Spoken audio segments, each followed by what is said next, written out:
प्रिय विद्यार्थियों, अब तक हमने त्रिभुज के अंतः कोणों के बारे में ही पढ़ा है कि त्रिभुज के अंतः कोण का योग 180 डिग्री होता है या त्रिभुज के 3 अंतः कोण होते हैं।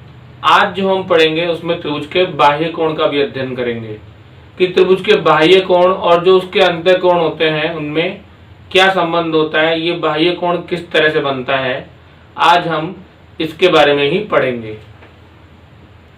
तो त्रिभुज के बाह्य कोण को समझने के लिए हम एक चित्र देखते हैं।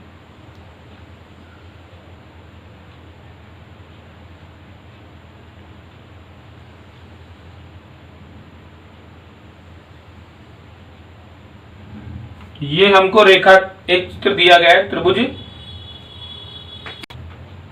ए बी सी का। तो देखिए ये शीर्ष है ए, ये है बी और ये है सी। तो अभी जो बन रहे हैं ये है त्रिभुज के तीनों अंदर के कोण। अगर हम किसी भी भुजा को बढ़ाएं तो उसके बाहर कोण बनता है। देखिए इस भुजा BC को हमने आगे बढ़ा दिया है यहाँ D बिंदु तक। तो ये जो कोण बना है ये कहलाता है त्रिभुज का बाह्य कोण। इसी तरह से अगर हम इस भुजा को इधर बढ़ा दें तो इस तरफ जो बन जाएगा वो भी कहलाएगा इसका बाह्य कोण। इस भुजा को हम ऐसे बढ़ा दें इधर तो ये भी कहलाएगा त्रिभुज का बाह्य कोण। तो इस तरह से ये त्रिभुज के बहिष्कोण बनते हैं। अब बहिष्कोण और उसके अंतः कोणों में क्या संबंध होता है देखिए आप। जैसे हम केवल एक ये बहिष्कोण लेते हैं अभी, क्योंकि जो संबंध इसका होगा शेष अंतः कोणों के साथ वो बाकी बहिष्कोणों का भी वही संबंध होगा।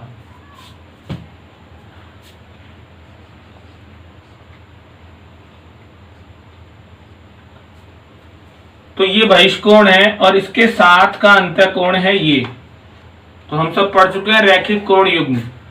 सरल रेखा पर जब दो कोण बनते हैं तो वो रैखिक कोण युग्म कहलाते हैं। तो जो बहिष्कोण होता है उसके साथ में जो कोण होता है त्रिभुज का अंदर वाला, वो दोनों मिलकर बनाते हैं रैखिक कोण युग्म। अर्थात इन दोनों कोणों का योग होता है 180 डिग्री।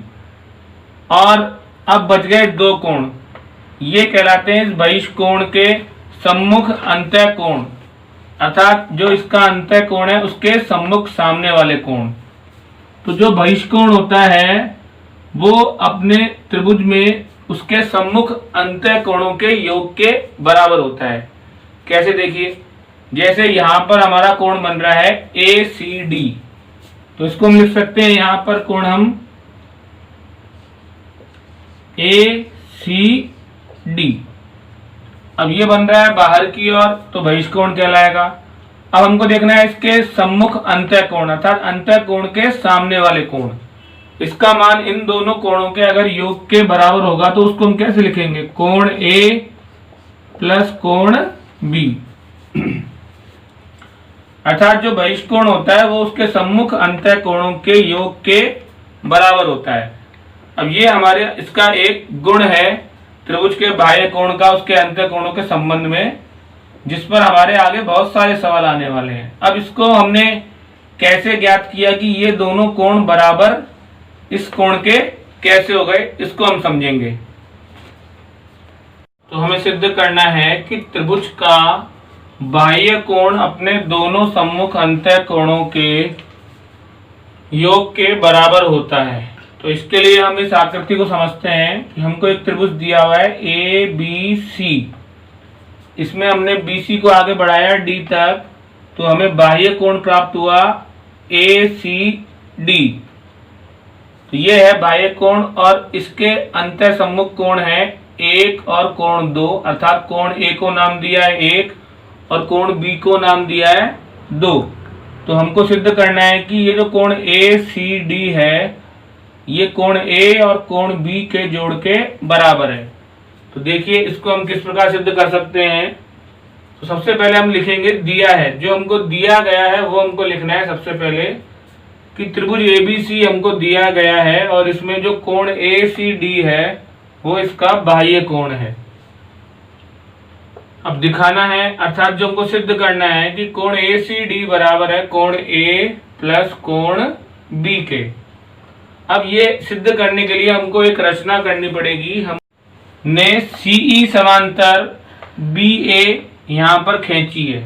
देखिए हम समांतर रेखाओं वाले नियम पढ़ चुके हैं कि समांतर रेखाओं को जब कोई तिर्यक छेदी रेखा काटती है तो किस तरह से उसमें विभिन्न प्रकार के कोण बनते हैं। तो यहाँ पर हमारे वही नियम लगने वाला है जिसका हम उपयोग करेंगे यहाँ पर। तो शीर्ष C से भुजा BA के समांतर हमने CE रेखा खींची। अब देखिए ये भुजा AB समांतर है CE के और ये रेखा काट रही है इनको AC, अर्थात AC क्या हो गई, इनकी तिर्यक छेदी रेखा हो गई। तो हम लिख देंगे यहाँ पर कि कोण 1 बराबर कोण X है। ये क्यों है अब देखिए आप, तो इसका कारण लिखेंगे हम। BA समांतर है CE के तथा AC इनकी तिर्यक छेदी रेखा है। और आप सबको ध्यान है कि जब तिर्यक छेदी रेखा समांतर रेखाओं को काटती है तो उसके विपरीत और अंदर की ओर बनने वाले कोण, ध्यान से देखिए, ये देखिए किसकी आकृति बन रही है, ये ध्यान आया, ये आकृति देखिए जेड की बन रही है। तो जेड के अंदर जो कोण बनते हैं वो कौन से कोण कहलाते हैं, एकांतर कोण। तो हम लिख देंगे यहाँ पर तिर्यक छेदी रेखा है, अतः एकांतर कोण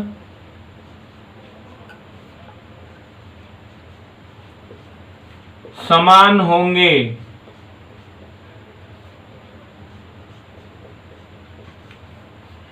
और ये एकांतर कोण कौन कौन से बन रहे हैं देखिए अब, कोण 1 बराबर कोण X। तो इसलिए यहाँ पे लिख दिया हमने कि पहले में औचित्य में कि कोण 1 बराबर कोण X है। वो क्यों है, क्योंकि BA समांतर है CE के और AC तिर्यक छेदी रेखा है, तो इसके विपरीत और ऊपर और नीचे बने कोण कहलाएंगे एकांतर कोण, जो आपस में क्या होते हैं, बराबर होते हैं। दूसरा B देखिए, इसका कोण 2 बराबर कोण Y के है।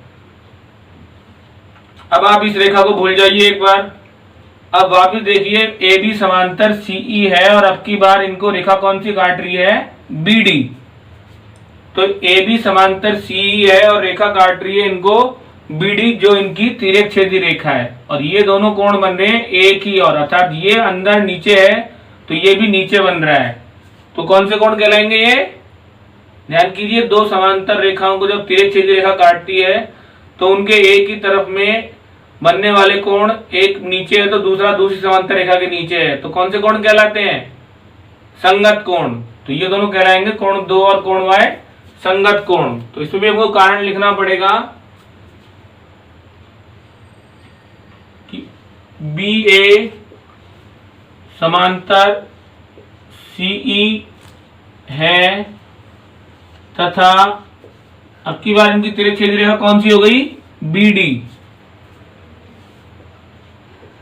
BD इनकी तिर्यक छेदी रेखा है, अतः संगत कोण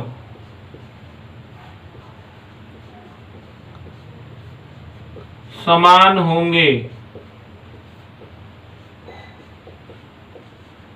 तो चित्र में देखिए संगत कोण कौन से बन रहे हैं, इस लाइन को भूल जाइए, अभी आप इसको हमने भूल गए। अब देखिए कौन कौन से कोण बन रहे हैं, 2 और कोण Y, ये दोनों कोण बन रहे हैं हमारे संगत कोण, क्योंकि ये भी नीचे की ओर है, पहली समांतर रेखा के, दूसरी समांतर रेखा नीचे की ओर है।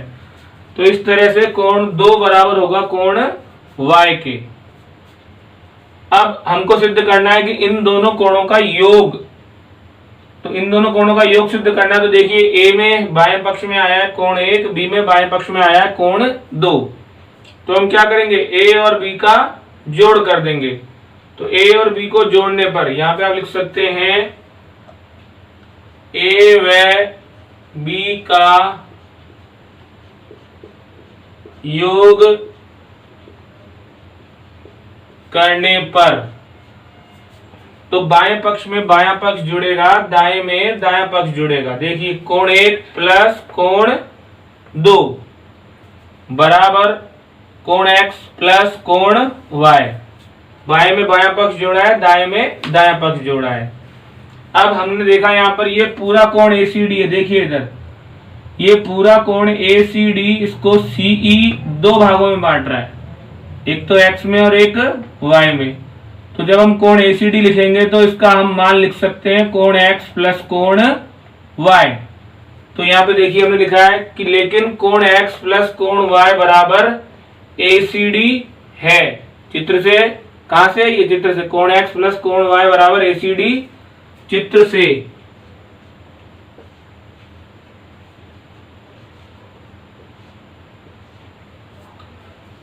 अर्थात हम यहां से कोण x और कोण y को हटाकर उसकी जगह क्या लिख सकते हैं? ACD, क्योंकि हमको पूरा बहिष्कोण चाहिए। तो x और y को हटा देंगे और उसको हटा के लिख देंगे कोण ACD, जिससे हमारा आ जाएगा पूरा बहिष्कोण और इधर रह जाएगा कोण 1 प्लस कोण 2। इसी में हम मान रखेंगे। बायां पक्ष ऐसे कैसे रहेगा? कोण x प्लस कोण y की जगह क्या आ गया? कोण ACD। अब कोण 1 को देखिए क्या लिखा है हमने? A, और कोण 2 को क्या लिखा है? B, और ACD ऐसे कैसे? तो ये हमारा बहिष्कोण है और ये है उसके सम्मुख अंतःकोण। अतः इस प्रकार से हम कह सकते हैं कि किसी भी त्रिभुज का बाह्य कोण उसके सम्मुख अंतःकोणों के योग के क्या होता है? बराबर। तो ये आपके सिद्ध करने के लिए सवाल आ सकता है। एक बार जल्दी से पूरा इसको समझेंगे कि सबसे पहले हमको एक त्रिभुज दिया हुआ है और उसका एक बहिष्कोण दिया हुआ है। हमने क्या करा? उसकी एक भुजा के समांतर एक रेखा खींची और फिर हमने नियम लगाए। कौन कौन से? देखिए ध्यान से। कोण 1 बराबर कोण x के, क्योंकि ये तिर्यक छेदी रेखा के विपरीत और बनने वाले कोण हैं, जेड की आकृति में बन रहे हैं। तो कौन से कोण होंगे? एकांतर कोण होंगे, वो समान होते हैं। अब कोण 2 भी कोण y के बराबर होगा, क्योंकि जब ये दोनों रेखाएं और ये नीचे वाली रेखा इनकी तिर्यक छेदी रेखा है, तो कोण 2y के बराबर होगा, क्योंकि ये दोनों कोण है संगत कोण। तो संगत कोण भी क्या होते हैं? बराबर होते हैं। अब हमको सिद्ध करना था दोनों कोणों का योग, इसलिए हमने क्या कर दिया? a और b का योग कर दिया। तो 1 प्लस 2 बराबर x प्लस y।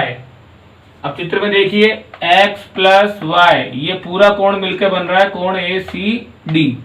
तो यहां से हम x प्लस y हटाएंगे, उसकी जगह लिख देंगे ACD, और बाएं पक्ष में वही रह जाएगा 1 प्लस 2। 1 का मान लिख देंगे कोण 1, b का मान रख देंगे, 2 का मान रख देंगे कोण b। तो सिद्ध हो जाएगा कि सम्मुख अंतःकोणों का योग त्रिभुज के बाह्य कोण के योग के बराबर होता है।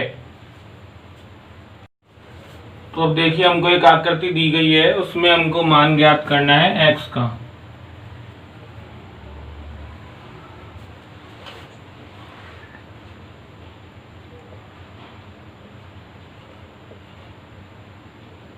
बहिष्कोण दिया गया है, इसमें हमको 100 डिग्री और उसके सम्मुख अंतःकोण में से एक कोण दिया गया है 50 डिग्री और एक कोण हमको दिया हुआ नहीं है। इसको ही हमको ज्ञात करना है। तो पहले हमको नियम लिखना पड़ेगा।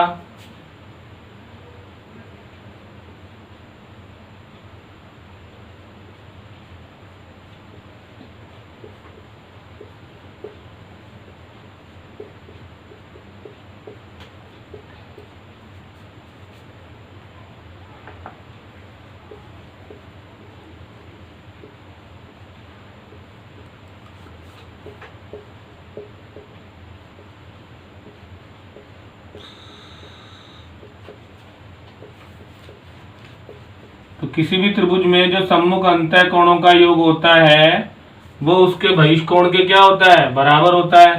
तो हम यहाँ लिख देंगे सम्मुख अंतःकोणों का योग बराबर बहिष्कोण। तो सम्मुख अंतःकोण ये देखिए 50 और x है, तो इधर आ जाएगा 50 डिग्री प्लस x बराबर बहिष्कोण है 100। अब आपको ध्यान होगा समीकरण वाली प्रश्नावली में हमने ऐसे बहुत सारे सवाल हल किए थे। समीकरण बन गया, x यहीं पर रहेगा, 50 का कर देंगे पक्षांतरण। तो x बराबर आ जाएगा 100 माइनस 50 डिग्री। तो x का मान कितना प्राप्त हो गया हमें? 50 डिग्री। इसी तरह से हमको एक और उदाहरण दिया गया है, एक और आकृति दी गई है, उसमें हमको दिया गया है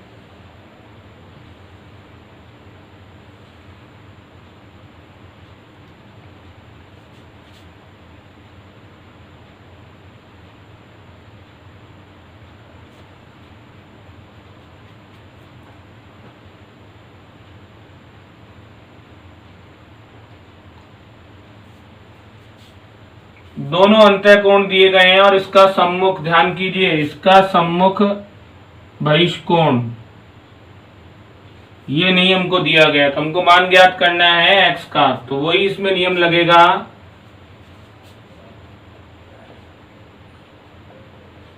इसमें हमको बहिष्कोण ज्ञात करना है, इसलिए हम दाईं तरफ सम्मुख अंतःकोणों का योग लिखेंगे और बहिष्कोण लिखेंगे बाईं तरफ। तो लिख देंगे यहां पर बहिष्कोण बराबर सम्मुख अंतःकोणों का योग। तो बहिष्कोण की जगह हमको दिया गया, चित्र में ध्यान से देखिए, x। तो यहां पर आ जाएगा x और सम्मुख अंतःकोण है 55 डिग्री और 39 डिग्री के।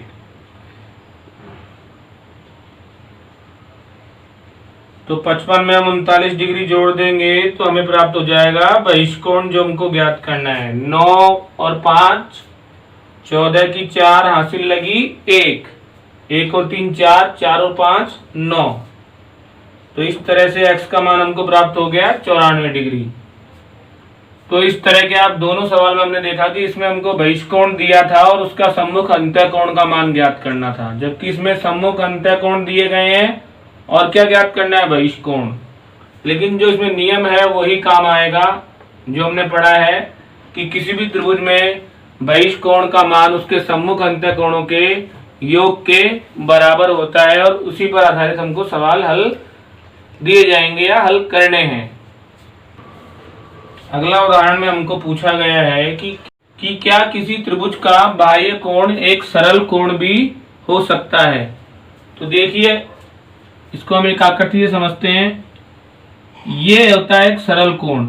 अब अगर हम यहाँ त्रिभुज बनाएंगे तो वो बनेगा, तो कभी भी वो सरल कोण नहीं बनेगा, क्योंकि जो बाह्य कोण होता है और जो अंतःकोण होता है उसके साथ वाला, उन दोनों का योग होता है 180 डिग्री। वो बनाते हैं रैखिक युग्म। अर्थात हम कह सकते हैं कि जो बाह्य कोण होता है वो कभी भी सरल कोण नहीं हो सकता। तो इसका उत्तर लिख देंगे, यह संभव नहीं है क्योंकि बाह्य कोण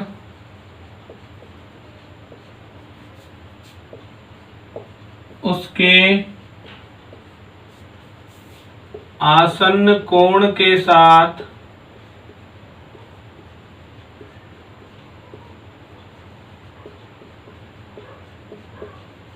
रैखिक युग्म बनाता है।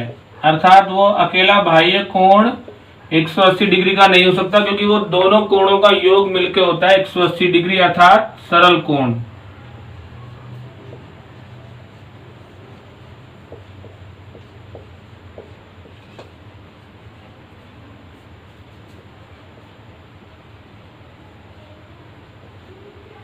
तो हमको अब एक और उदाहरण दिया हुआ है जिसमें हमको दिया हुआ है कि बाह्य कोण की माप 70 डिग्री, बाह्य कोण तो दिया हुआ है हमको 70 डिग्री, और जो सम्मुख अंतःकोण है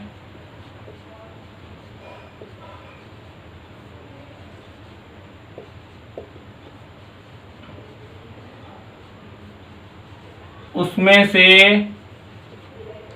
एक कोण हमको दिया गया है 25 डिग्री। तो हमको ज्ञात करना है इसका दूसरा कोण, तो वही नियम हमारा लगेगा कि सम्मुख अंतः कोणों का योग बराबर बाह्य कोण। तो जो हमको कोण नहीं दिया गया है उसको हम मान सकते हैं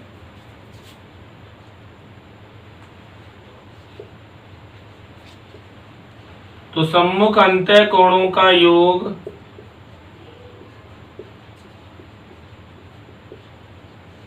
बराबर बाह्य कोण।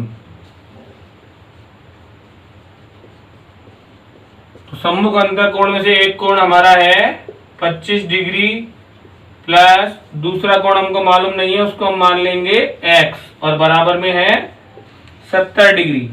तो देखिए अब हम पक्षांतरण करेंगे तो x बराबर हो जाएगा 70 डिग्री माइनस 25 डिग्री। 70 में से 25 घटाएंगे तो प्राप्त हो जाएगा 45 डिग्री। इस तरह से इस उदाहरण का हमारा दूसरा सम्मुख अंतः कोण क्या प्राप्त हुआ, 45 डिग्री। अगला उदाहरण है किसी त्रिभुज के दो सम्मुख अंतः कोणों की माप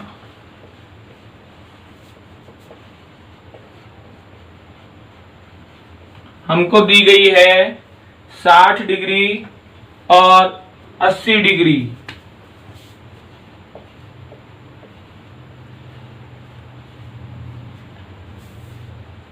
है तो हमको ज्ञात करना है इसका बाह्य कोण।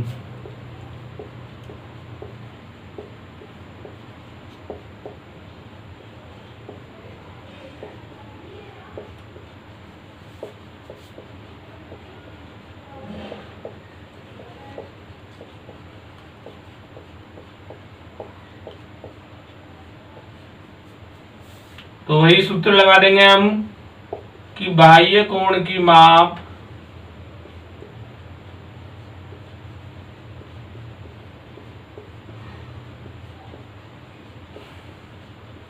बराबर सम्मुख अंतः कोणों का योग। तो सम्मुख अंतः कोण हमको दिए गए हैं 60 डिग्री प्लस 80 डिग्री के, दोनों का जोड़ कर लेंगे तो हमें प्राप्त हो जाएगा 140 डिग्री। तो इस तरह से जो बाह्य कोण प्राप्त हुआ वो हमें प्राप्त हुआ 140 डिग्री। क्या हमको इस दी गई आकृति में कोई त्रुटि दिखाई दे रही है, ये हमको बताना है अगले उदाहरण में। और त्रुटि दिखाई दे रही तो उसका कारण भी बताना है कि ये त्रुटि क्या है। तो पहले तो आप देखिए हमको इसमें एक त्रिभुज दिया हुआ है और उसका दिया हुआ है बहिष्कोण। तो बहिष्कोण यहाँ 50 डिग्री का दिया हुआ है और उसके सम्मुख अंतः कोण भी 50-50 डिग्री के दिए हुए हैं। तो ये संभव है या नहीं है बताइए? ये संभव नहीं है, क्योंकि हमने जो अभी पढ़ा था, क्या पढ़ा था कि जो बाह्य कोण होता है वो सम्मुख अंतः कोणों के योग के बराबर होता है। तो इस तरह से अगर इनका योग करेंगे तो कितना होगा 100 और ये बाह्य कोण कितना है 50। इस तरह से हमको ये मालूम पड़ गया कि इस आकृति में त्रुटि है। तो पहला उत्तर तो ये आ गया कि इस आकृति में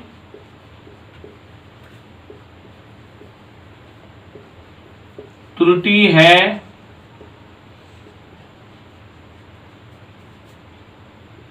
अब क्या त्रुटि है देख लिए, इसमें बाह्य कोण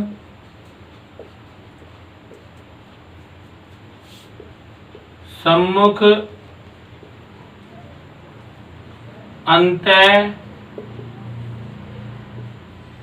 कोणों के अलग अलग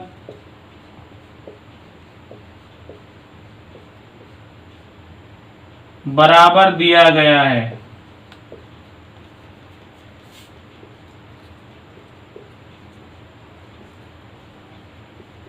जो कि क्या है, गलत है, क्योंकि जो बाह्य कोण होता है वो क्या होता है, सम्मुख अंतःकोणों के योग के बराबर होता है, और हमने जांच कर ली कि इनका योग इसके बराबर नहीं है। अर्थात सम्मुख अंतःकोणों का योग बाह्य कोण की माप के बराबर नहीं है।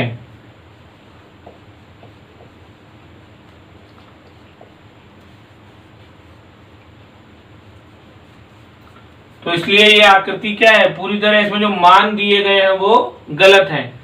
अगर यहाँ पर 25 होता और यहाँ पर 25 होता तो 25 और 25 का जोड़ होता 50, तब ये आकृति बिल्कुल सही होती और तब हम कह सकते थे कि सम्मुख अंतःकोणों का योग बाह्य कोण की माप के योग के बराबर है। तो इसलिए यहाँ पर इस आकृति में त्रुटि है। वो त्रुटि क्या है, हमने लिख दी कि बाह्य कोण सम्मुख अंतःकोणों के अलग अलग बराबर दिया, जो कि गलत है। तो इस तरह से हमको ये सवाल भी दे सकता है जिसमें हमको त्रुटि की जांच करनी हो सकती है। इसलिए हमको वो नियम या बाह्य कोण का गुण ध्यान रखना है कि बाह्य कोण की माप अंतःकोण सम्मुख अंतःकोणों के योग के बराबर होता है। तो आज के सेशन में हमने त्रिभुज के बाह्य कोण दिया होने पर उसके सम्मुख अंतःकोण ज्ञात करना सीखा, और इसके लिए हमने उपयोग किया कि बाह्य कोण की माप त्रिभुज के सम्मुख अंतःकोणों के योग के बराबर होता है। तो इस तरह से इस प्रमेय पर आधारित हम जो आगे आने वाली प्रश्नावली है उसमें सवालों का अध्ययन करेंगे, और इसके अलावा त्रिभुज के तीनों अंतःकोणों का योग 180 डिग्री होता है, इस पर भी हम सवालों का अध्ययन करेंगे।